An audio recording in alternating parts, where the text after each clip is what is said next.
Em nome do Pai, do Filho e do Espírito Santo. Amém. Santo Agostinho, rogai por nós. Olá, seja bem-vindo. Nesse encontro, nós vamos conversar sobre a teologia dos sacramentos. Nós vamos falar um pouco sobre a ideia dos sacramentos, o seu significado, as espécies de sacramento, as finalidades e objetivos do sacramento, a importância dos sacramentos na vida do cristão. Bom, a realidade dos sacramentos, elas surgem por conta da nossa própria história, né? Então, a história de vida do homem, por assim dizer. No início, Deus criou o homem, né, no jardim, né, pleno da sua imagem e semelhança, e esse homem perde essa semelhança por conta da queda, né, do pecado original. E esse pecado, portanto, ele gera esse distanciamento, né, afasta o homem da comunhão do próprio Deus. Deus, porém, não desiste do homem, né? Então, sucessivas vezes ao longo do Antigo Testamento, nós vemos Deus, por meio dos patriarcas, por meio de Moisés, por meio dos profetas, ele busca restaurar essa aliança e vai preparando esse povo para uma comunhão plena e definitiva. Então, veja, o homem que cai não é abandonado por Deus, pelo contrário, Deus busca de várias formas trazer de volta a sua comunhão. E finalmente chega, então toda essa preparação ela tem um só objetivo, né? É um advento, uma preparação para o Cristo que vem. E quando o Cristo vem, a plenitude da revelação, Deus realiza por meio dele essa última aliança, né? Esse último elemento de comunhão. Então, Cristo é propriamente a razão pela qual Deus quer resgatar o homem e faz, né, do seu filho esse principal instrumento. Certo.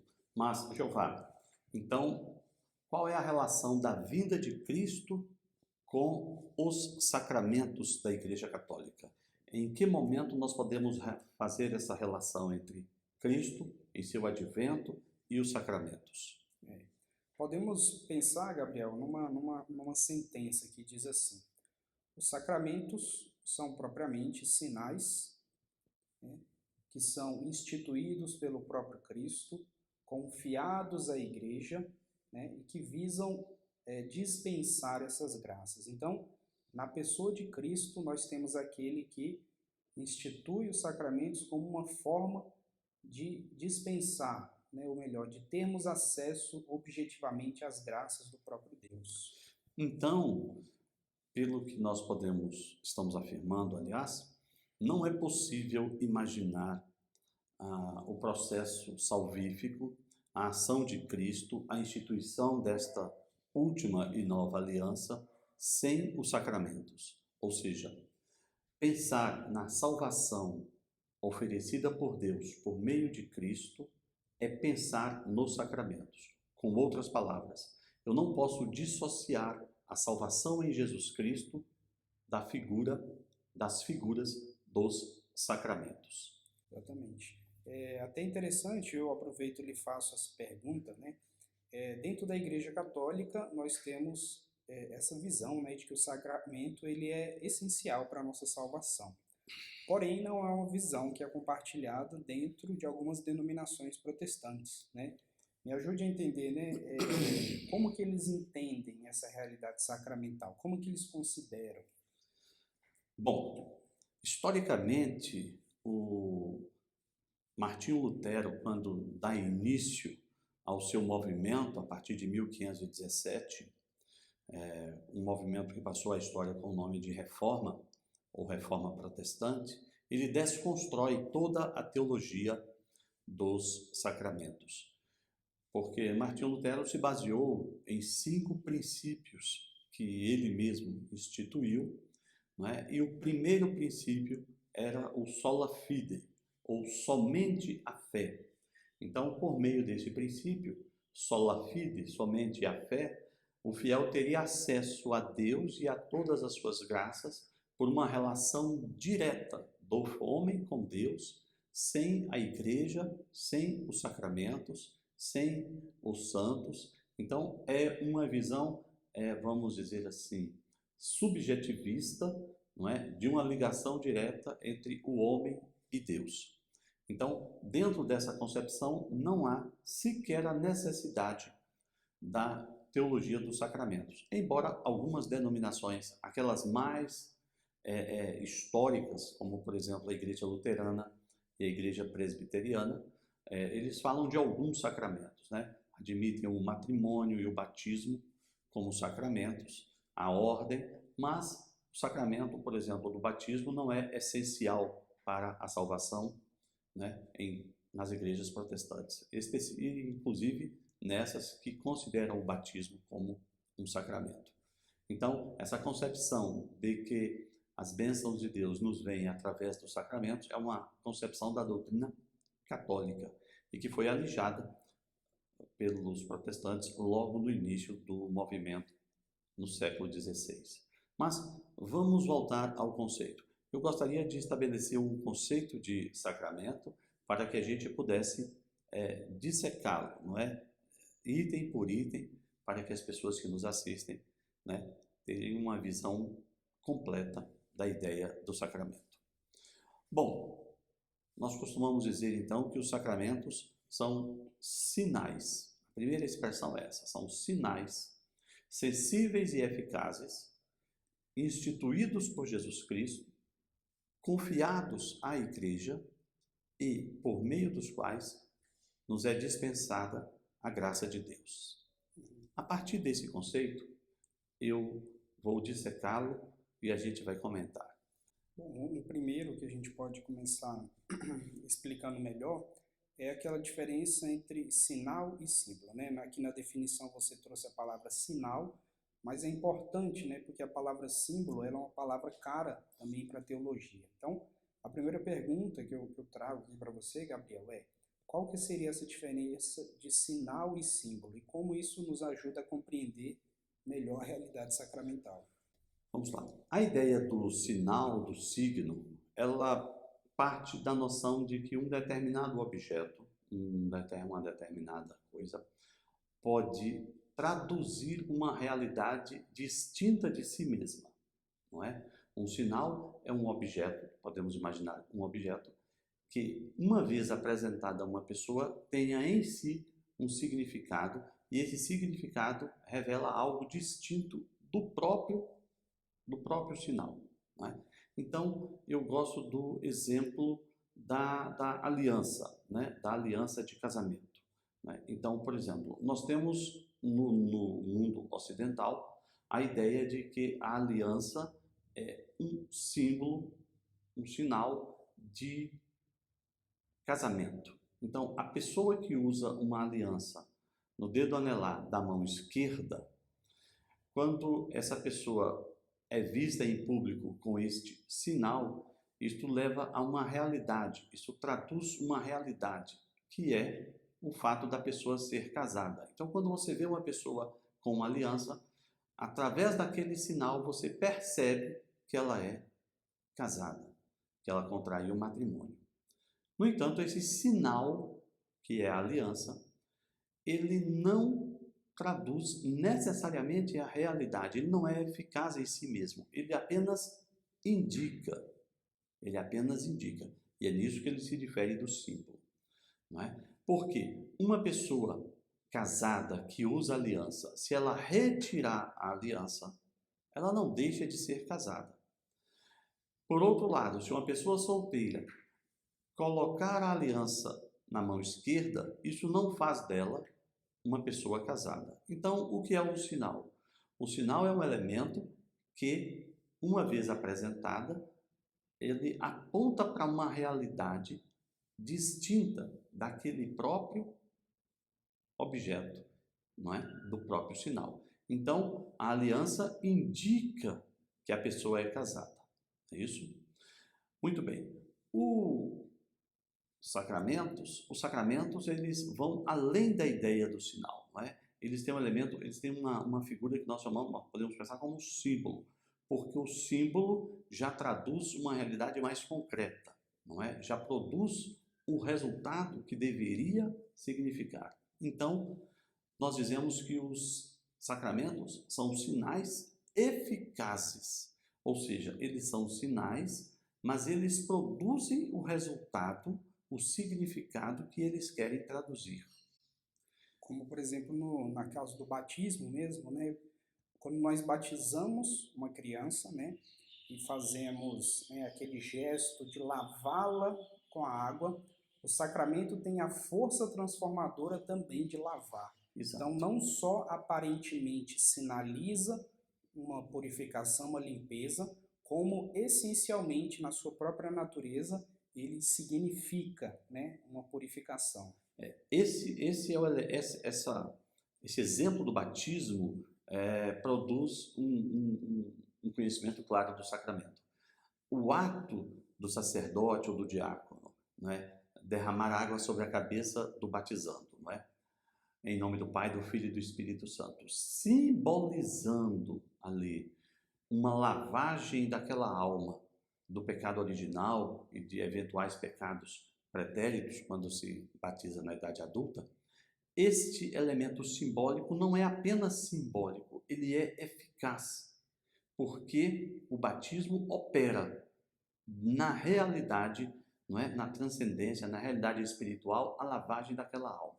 Então, o sacramento é um sinal sensível e eficaz. É sensível porque ele é perceptível pelos sentidos da pessoa: visão, tato, audição, paladar, né? Então é um sinal sensível. No batismo, a gente vê, né, a água, nós vemos a água, nós ouvimos as palavras do padre. A criança que está batizando, que está sendo batizada, ela percebe a água em razão do tato, não é, que é derramada em sua cabeça, não é? Então você tem ali um elemento que é, ao mesmo tempo, um sinal da operação de um milagre, mas é sensível porque é perceptível pelos sentidos e é eficaz porque o sacramento opera o significado que ele mesmo quer traduzir, quer trazer. Então, fazendo uma pequena síntese, né? Então, sinal, símbolo, dependendo do dicionário que a gente pegar, vai significar a mesma coisa, mas dentro da teologia sacramental, o sinal, então, ele remete a uma realidade, mas não é capaz de produzir nela efeito, e o símbolo remete a uma realidade, mas tem a força de produzir aquilo que ele significa. Isso. Né? Então, podemos dizer que o sacramento ele é um símbolo, mas podemos também dizer que ele é um sinal eficaz. Só que esse é o sentido teológico, mas na língua portuguesa, não é? E isso é interessante anotar porque o nosso ouvinte é uma pessoa da língua portuguesa, símbolo e sinal serão mais ou menos sinônimos, não é? Por isso acrescentamos a ideia da eficácia. Não é? Esse adjetivo aí faz toda a diferença. Exatamente. O sacramento é um sinal eficaz. Eficaz porque produz o efeito que ele mesmo quer significar.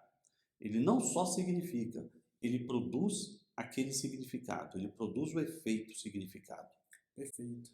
Muito bem. Seguindo a nossa definição, nós temos que os sacramentos são, portanto, instituídos por Cristo. Né? O que isso significa, Gabriel? Né? Obviamente, né? Podemos pensar que não foram criados pela igreja, a igreja não tem poder de criar, de aumentar, de diminuir. Cristo, né? Instituídos por Cristo. Exatamente. Toda a concepção da salvação, a ideia da salvação, a encarnação, a paixão, a morte, toda a realidade salvífica, ela é extremamente ou totalmente cristológica, não é? É claro, Deus Pai envia por meio do Espírito Santo, né? O Pai, por meio do Espírito Santo, faz Nossa Senhora ser grávida de Cristo, né? Apesar de você ter ali a ação da Trindade, não é? No processo de salvação, e toda a ação de Deus é uma ação trina, mas ressalta-se o caráter cristológico da salvação. E, no caso dos sacramentos, todos eles, né? Todos eles, cada um dos 7 sacramentos foram instituídos por nosso Senhor Jesus Cristo e todos eles estão descritos na Bíblia, não é? Como tais. Então, Cristo criou, Cristo instituiu, Cristo elencou, arrolou cada um desses sinais, né, por meio do qual, de cada um deles, ele vai dispensar uma graça específica para cada um de nós. Então, não é a igreja quem cria, não é a tradição, nem o magistério. É o próprio Cristo que cria. Não só cria, cria e entrega à igreja, entrega aos apóstolos, para que eles e os seus sucessores, né, administrem aos fiéis. Tem uma imagem bonita que nos ajuda a ver com mais clareza essa graça sendo dispensada pelos sacramentos, que é aquela narrativa evangélica que tem uma senhora que ela sofre de uma hemorragia e ela vendo Cristo passar no meio daquela multidão, pensa consigo mesmo, se ao menos eu tocar nas suas vestes, Sim. tenho certeza que serei curada. E dali, veja que bonito, né? No meio daquela multidão, aquela mulher se aproxima com dificuldade, toca nas vestes dele. E o que Cristo diz, né? Alguém me tocou, né? Então é até um trecho engraçado, porque os apóstolos dizem, Senhor, mas tem tanta gente te tocando. Ele falou, não, mas um toque diferente, percebi. E saiu uma força de mim. Então, o sacramento é exatamente essa força que sai de Cristo e que chega a cada um de nós, uma força transformadora.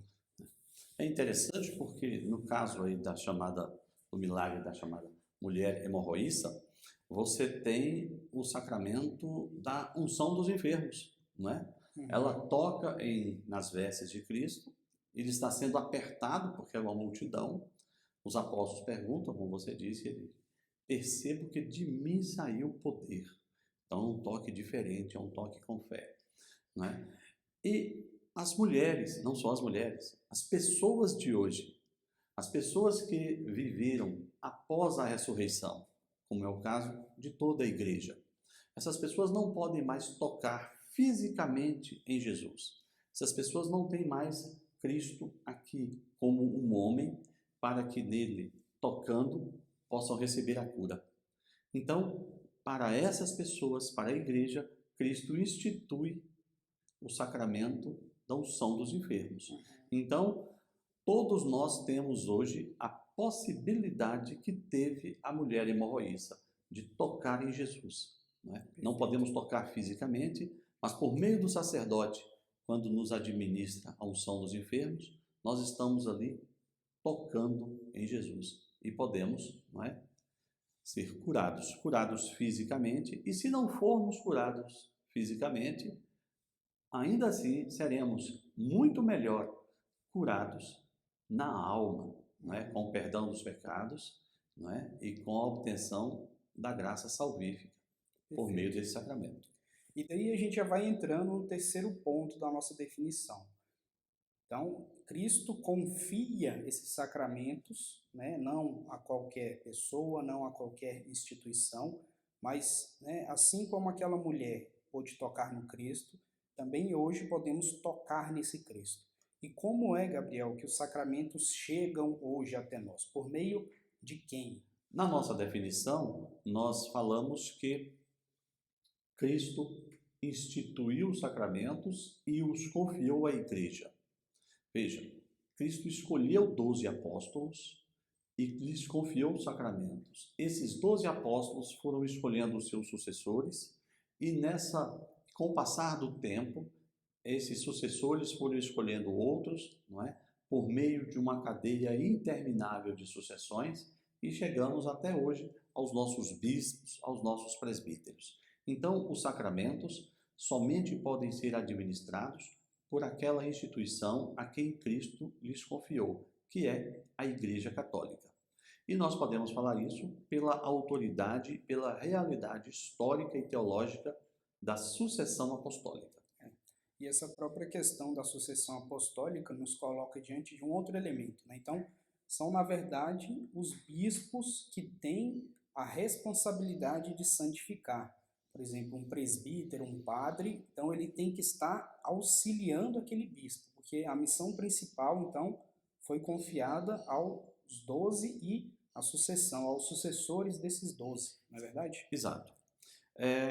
Na noite de quinta-feira, na noite em que Cristo é preso, ele institui o sacramento da ordem, institui o sacramento da Eucaristia, e ali você tem um dos momentos fundantes da igreja.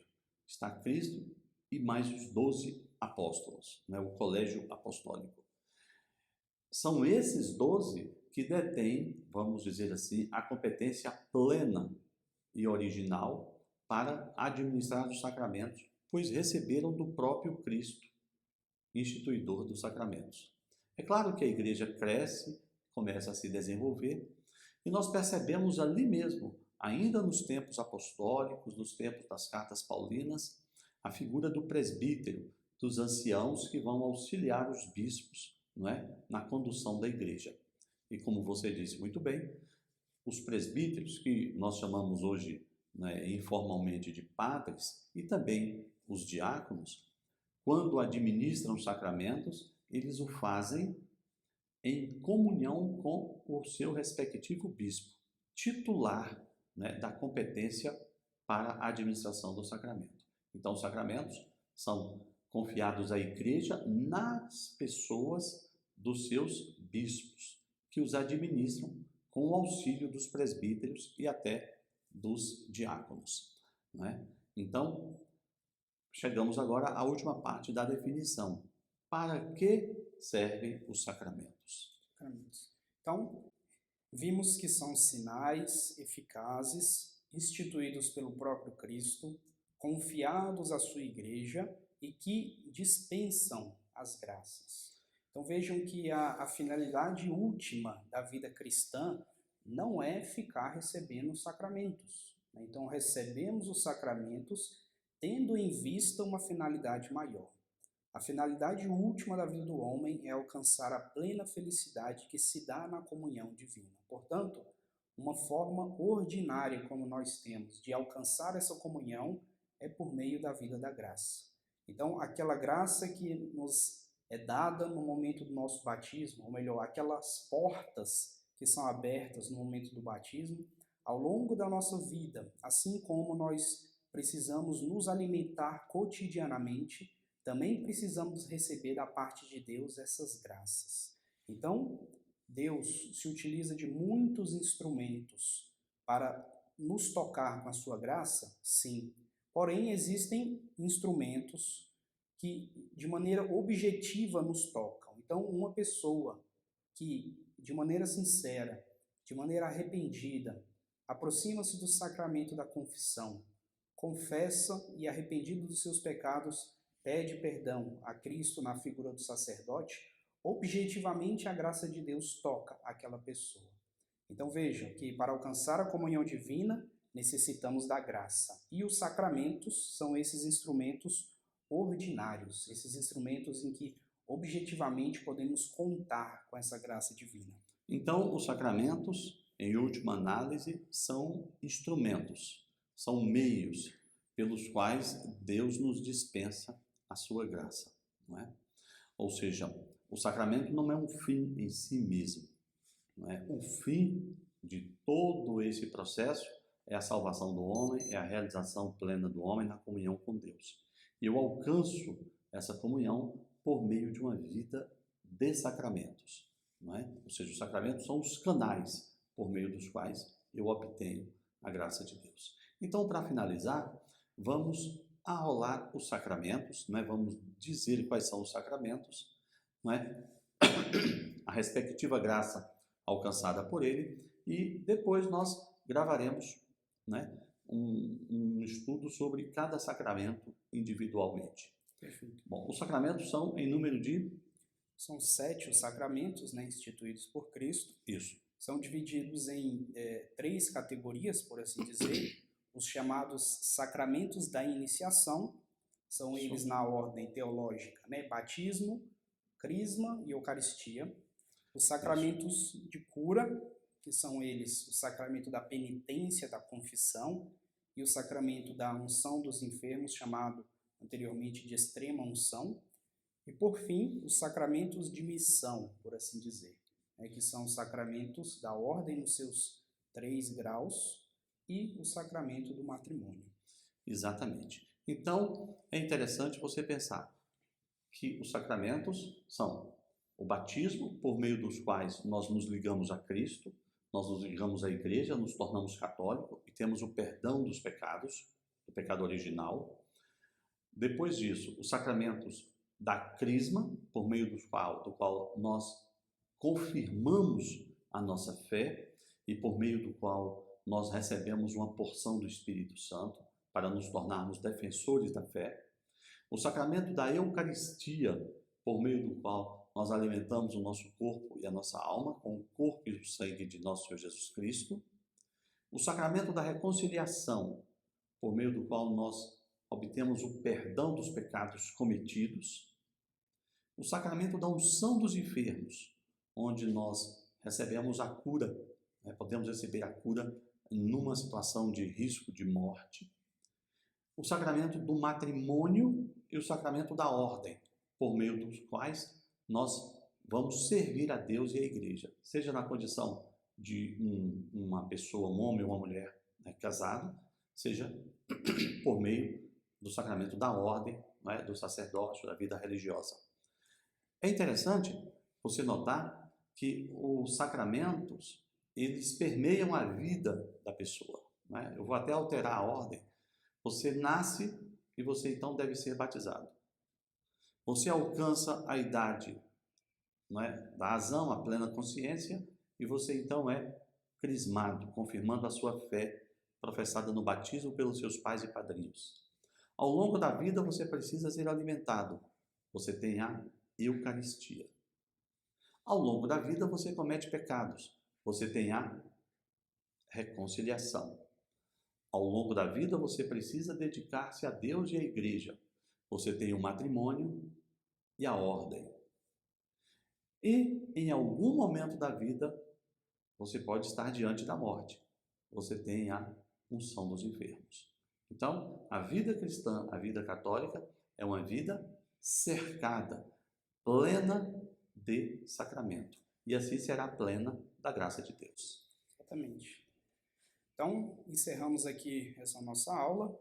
No momento posterior, vamos falar mais especificamente de cada um dos sacramentos. Em nome do Pai, do Filho e do Espírito Santo. Amém. Nossa Senhora de Guadalupe, rogai por nós. amém.